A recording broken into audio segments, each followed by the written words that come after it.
Hi, my name's Andy and welcome to the channel. I get asked a lot of questions in my day-to-day life about PCs, components, gaming PCs and stuff like that. And one of the main things that crops up is pre-built eBay gaming PCs and just generally how awful they are.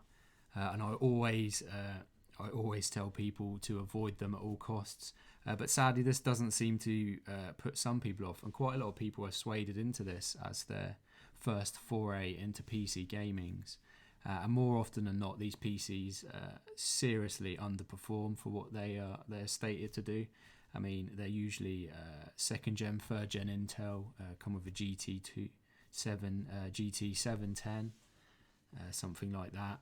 And you know, they're advertised at playing games like Warzone. I mean, Fortnite is probably just about doable in that.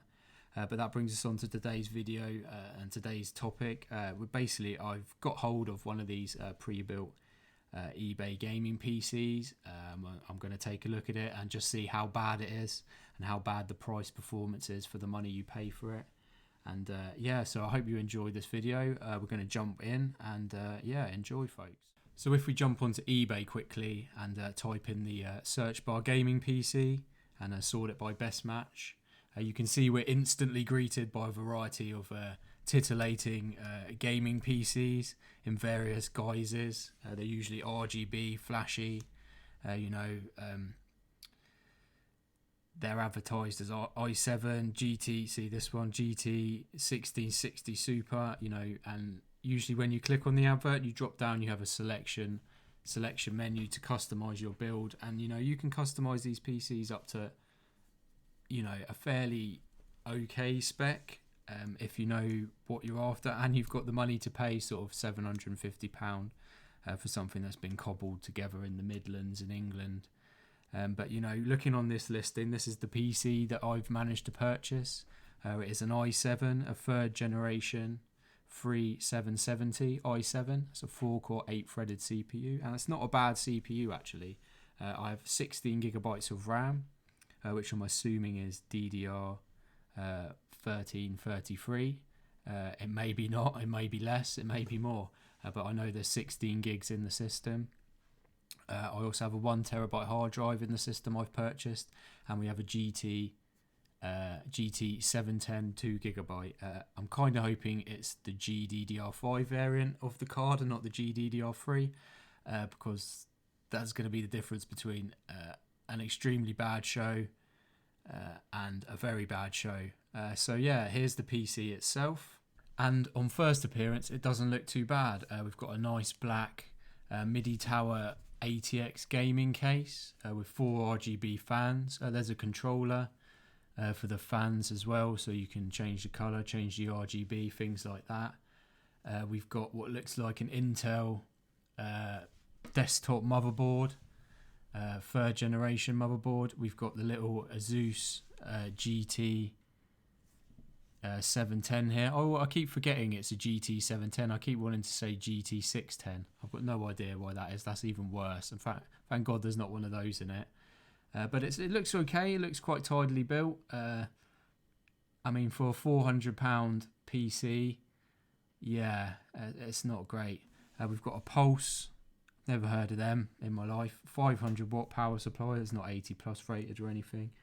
And just looking at it, I don't think we've got any extra connections, graphic card connections or something like that.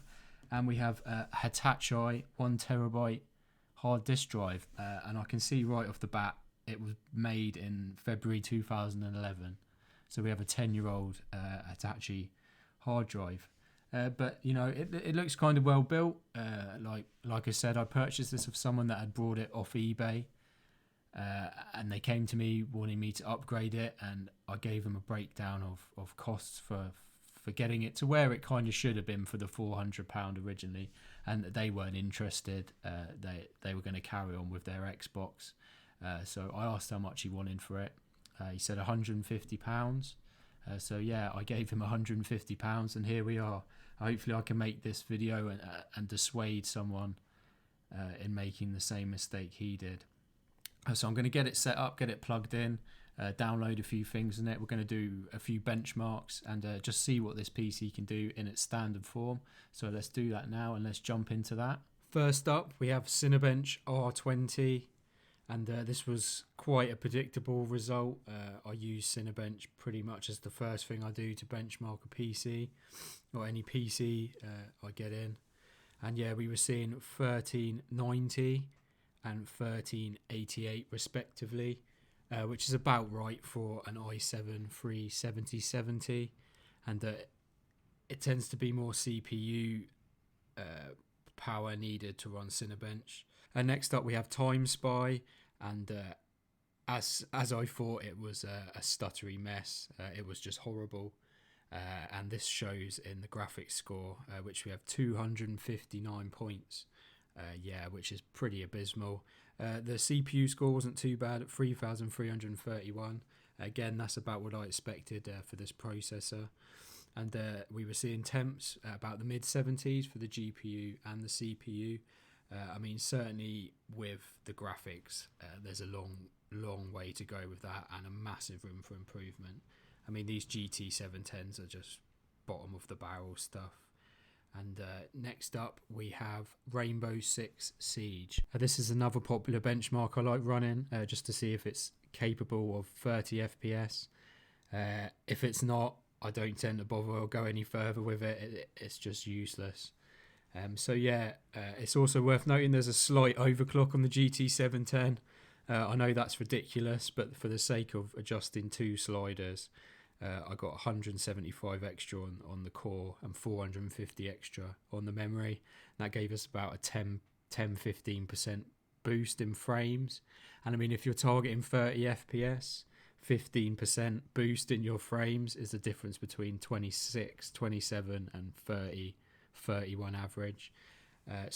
Rainbow Six Siege benchmarks, we were looking at 29.7 as an average, with a high of 42.6 and a FPS low of 21. So jumping off the battle bus into Fortnite, we were using the new performance alpha mode rather than DirectX 11 or DirectX 12, with everything off except the view distance turned to far and textures turned to medium. And yeah, we were seeing a plus 60 FPS average, with an average of 72, 1% lows of 28, 0.1% lows of 6. I played a few games on Fortnite like this, and on a couple of occasions the GPU kind of maxed out about 90 degrees and then shut the game down. So I don't know if it was the temperature, because that's pretty hot. I certainly wouldn't like my GPU in my gaming PC getting that hot, but you know, I consider that a playable experience. I had to turn it down to limit the frame rate to 60, and that took the load off the GT 710 a little bit and cooled things down a bit. But you know, I shouldn't really have to be doing that, considering the cost originally of this PC at £400.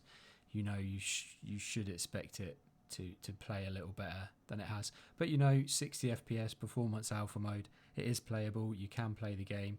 So yeah, let's move on to CSGO next. So CSGO, it's kind of the go-to game, starter game. You know, it's free, it's on Steam, it's an FPS game, first-person shooter, and it kind of runs on anything. So if it's not running on your system or it's not running well, yeah, you've got a problem there. You know, it'll run on a potato, and thankfully it has run on this potato. We were seeing a plus 50 FPS average. I know I can't get Mizzy Afterburner to work on CSGO, and I'm kind of experimenting on how to get the average to 1% lows and 0.1% lows. If anybody does know how to do that, I'd appreciate if they could tell me.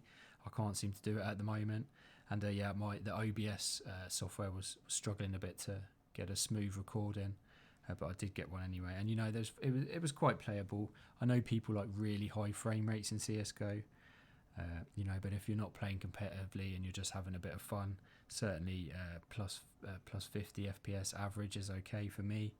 And yeah, it's 1080p native resolution with everything set to low. I believe that's, I've been told that's the best settings to play CSGO on.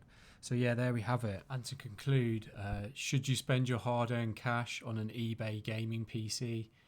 Yes, certainly there are deals to be had out there, and you know, if you know what you're looking for, you can find a used bargain or even a cheap bargain. But certainly these companies that pop up at the top of the listing, please do not go ahead and buy one of these PCs. Save yourself hours of misery and despair and pain.